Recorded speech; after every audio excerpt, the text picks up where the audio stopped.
It is used to evaluate the various aspects of company operating and financial performance, which is liquidity, efficiency, profitability, and solvency. So I will explain ratio analysis. First, ratio analysis, which is current ratio, quick ratio, and account receivable turnover index. First, current ratio. This is the formula of current ratio, which is current asset divided by current liabilities. And this is the calculation of current ratio for 4 years of HB Global Company. So from the calculation, in 2014 shows the higher current ratio, which is 4.46 than other years, and it's dropped drastically in the year 2015 but start increasing in 2016 and 17. Second, quick ratio. Quick ratio compares the most liquid asset of business with liabilities. From the calculation, 2014 showed the higher quick ratio, which is 4.19 than other years, and decreased in 2015 but slightly increased in 2016 and 17. Third, account receivable turnover index. Account receivable turnover index measure the collection from companies' receivables in number of days.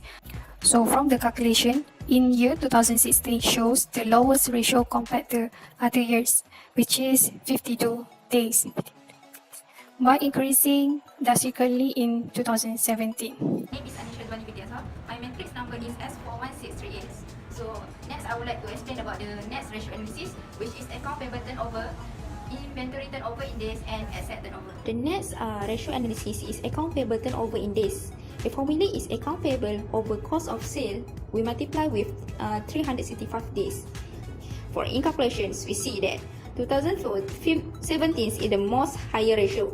The ratio increased extremely in the year 2015 but dropped in the year 2016 and increased immediately in the year 2017. Then I would like to explain the inventory turnover index. The formula is inventory over cost of sale multiplied with 365 days. In 2014, it shows that inventory turnover is 15 and is dropped in the year 2015, which is 9, and increasing in the year 2016 and 2017. In conclusion, the inventory turnover, which is higher, is more favorable. Therefore, the next ratio is asset turnover, which is the formula is sales over total asset. So the risk ratio measures how efficiently a firm uses its asset to generate sales. So a higher ratio is always more favorable. For the year 2015 shows the highest ratio, and the 2016 is the lowest than other years. So at conclusion, the highest of asset turnover is more favorable. My name is Nur Syahrini Shazwani binti Masiri with metric number S43384. Now I will present the last 4 ratio analysis, that is gross profit margin, net profit margin, return on equity, and debt to equity.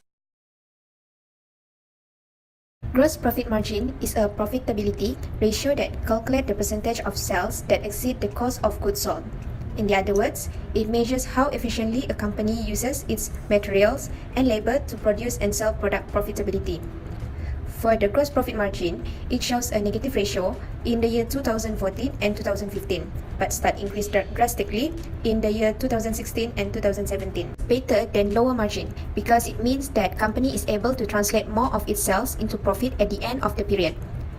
It shows a negative ratio in the year 2014 and 2015, but increasing in the year 2016 as it has a higher ratio and drop again in the year 2017. Return on equity measures how efficiently a firm can use the money from shareholder to generate profit and grow the company.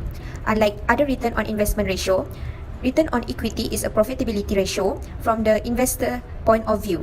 Higher ratio are almost always better than lower ratio. Year 2017 shows the higher ratio than the other years. It start drop extremely in the year 2015 but start increasing starting year 2016. A lower debt to equity ratio usually implies a more financially stable business. Companies with a higher debt to equity ratio are considered more risky to creditors and investors than companies with a lower ratio. 2014 shows the lowest debt to equity ratio than the other years, and it increasing in the year 2015 but decreased in the year 2017. Higher ratio was in the year 2016 where the company faced risk. My name is Siti Nur Nabila binti Hasim, S44076. Now I would like to present about Vanish M score.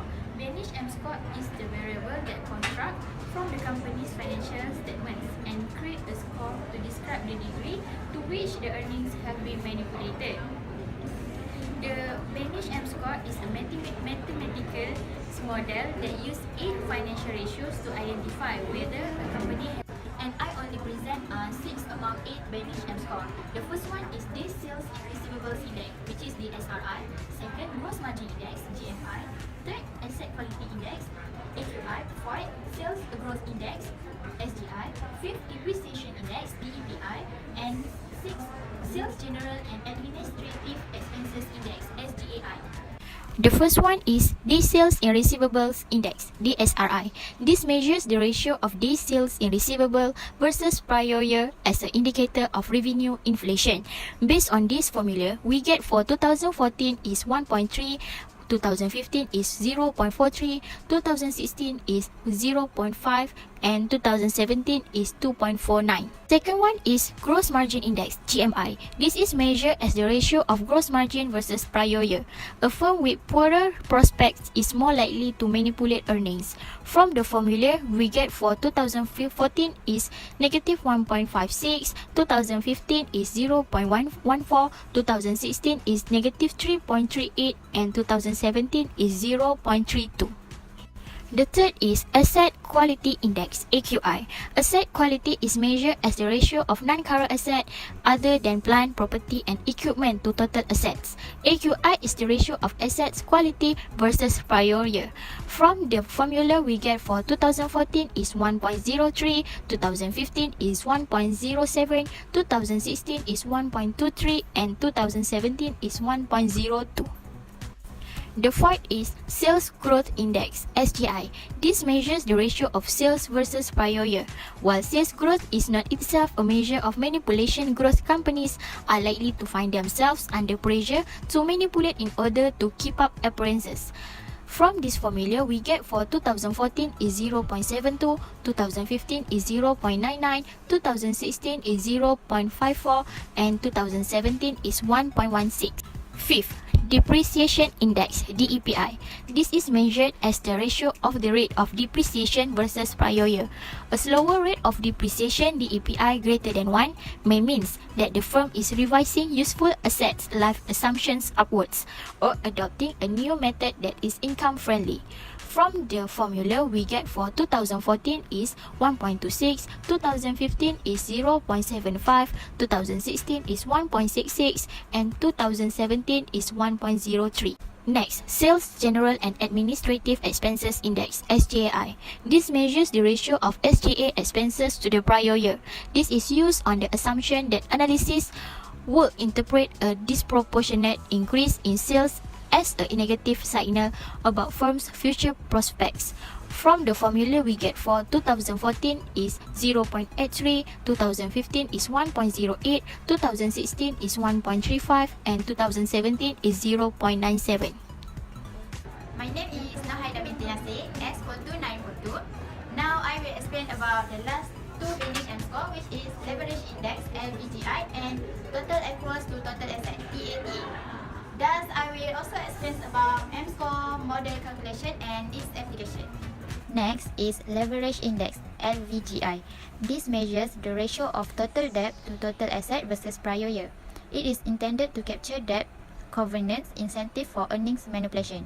From the formula, the answer that we get for 2014 is 0.76, 2015 4.09, 2016 1.33, and 2017 0.91. The last one is Total Across to Total Asset, TATA. This assesses the extent to which managers make discretionary accounting choices to alter earnings. Total accruals are calculated as the change in working capital accounts other than cash less depreciation. From the formula, the answer that we get for 2014 is 0.05, 2015 0.38, 2016 0.07, and 2017 0.09.